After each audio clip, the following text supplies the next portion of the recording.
Shalom dan selamat pagi jemaat yang dikasihi oleh Tuhan. Kita berjumpa kembali melalui renungan harian pagi.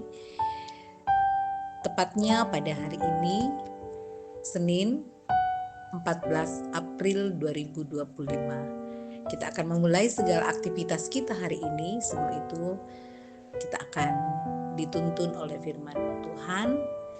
Mari kita berdoa terlebih dahulu sebelum membaca dan merenungkan sabda Tuhan. Ya Tuhan, Allah kami yang Maha Kasih, pujian hormat kami hanya kepadamu ya Tuhan. Luar biasa hari yang Tuhan karuniakan kepada kami hari ini.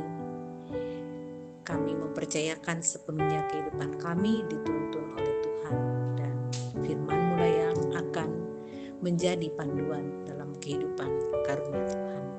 Kami telah siap untuk mendengarkan firman-Mu ya Tuhan. Dalam nama Tuhan Yesus kami berdoa. Amin. Firman Tuhan dari Injil Lukas pasal yang ke-18, kita akan membaca ayat 31 sampai ayat yang ke-34. Pemberitahuan ketiga tentang penderitaan Yesus.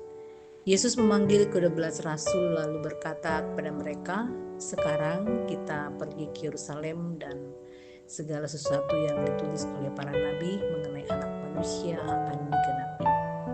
Sebab ia akan diserahkan kepada bangsa-bangsa lain, diolok-olok, dihina dan diludahi.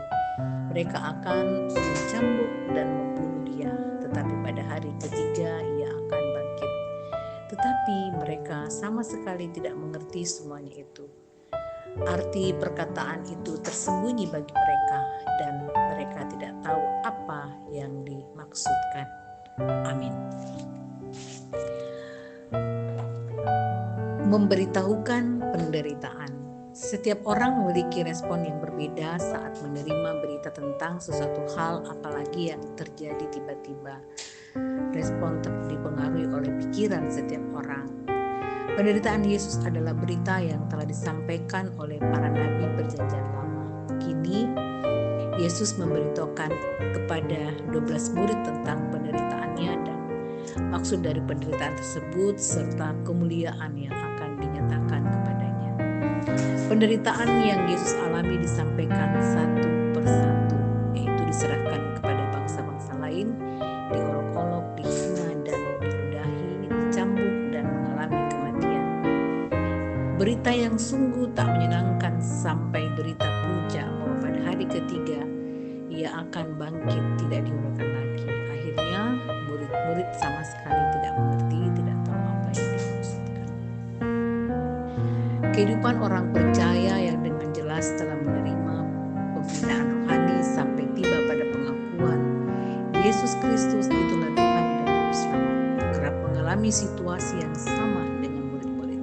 Murid-murid memiliki prasangka yang bertolak belakang dengan pemberitaan yang Yesus sampaikan.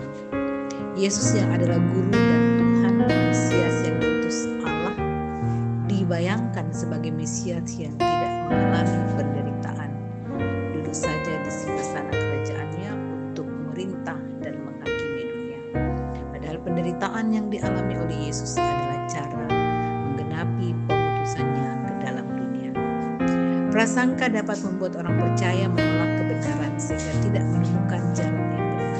Prasangka menghalangi pemberitaan kebenaran ke dalam hati dan hidup orang Kristen. Yesus mengalami penderitaan dan hidup orang percaya tidak lepas dari penderitaan.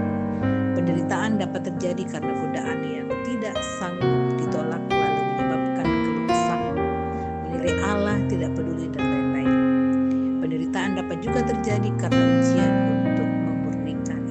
Satu hal yang diperlukan adalah beriman, percaya padanya karena dia terus bekerja dengan caranya untuk mendatangkan kebaikan bagi umatnya dan segala sesuatu indah pada waktunya. Amin.